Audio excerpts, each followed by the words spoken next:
کہ آپ لوگوں نے کبھی سوچا ہے کہ ایک طرف موت جیسا گہرا سمندر اور دوسری طرف فرعون کی لاکھوں کی سینا؟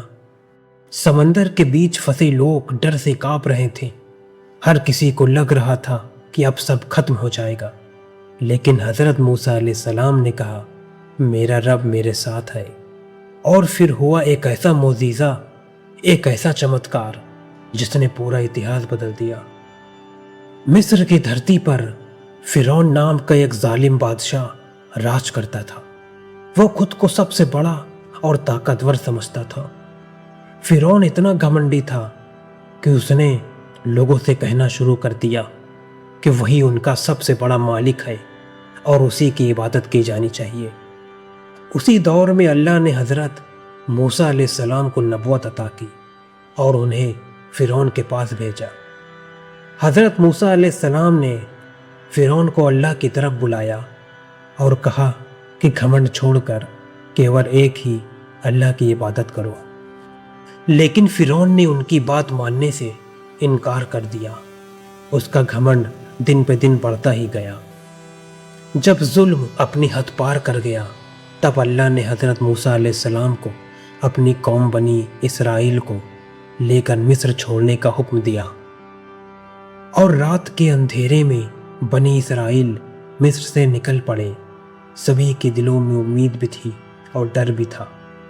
صبح ہوتے ہی فرعون کو خبر ملی کہ بنی اسرائیل اس کے راج سے نکل چکے ہیں۔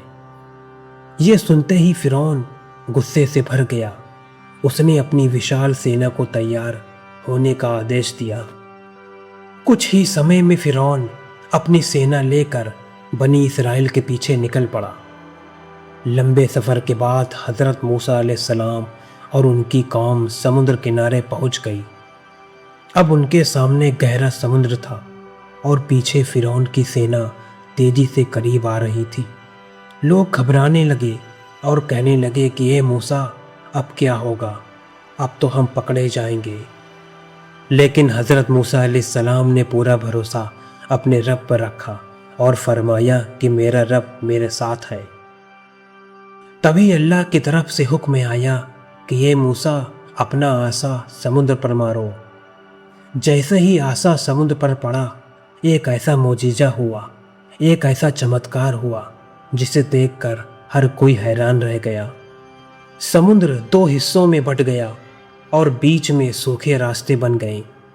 حضرت موسیٰ علیہ السلام اپنی قوم کے ساتھ ان راستوں پر چل پڑے اور آخرکار سبھی لوگ سمندر کے دوسری اور پہنچ گئے۔ ادھر فرعون نے یہ معجزہ دیکھا، لیکن اس کا گھمنڈ پھر بھی ختم نہیں ہوا۔ وہ اپنی پوری سینا کے ساتھ اسی راستے میں اتر گیا۔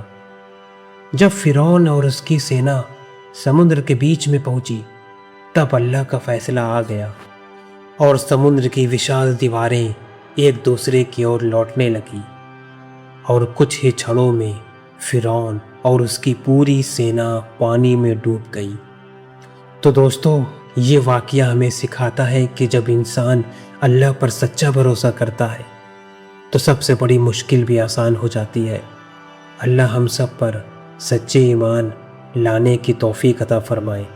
اگر ویڈیو پسند آیا ہو تو کمنٹ میں آمین ضرور لکھیں، اور ملتے ہیں کسی دوسری ویڈیو میں۔ تب تک یاد رکھیے ریئل وائس۔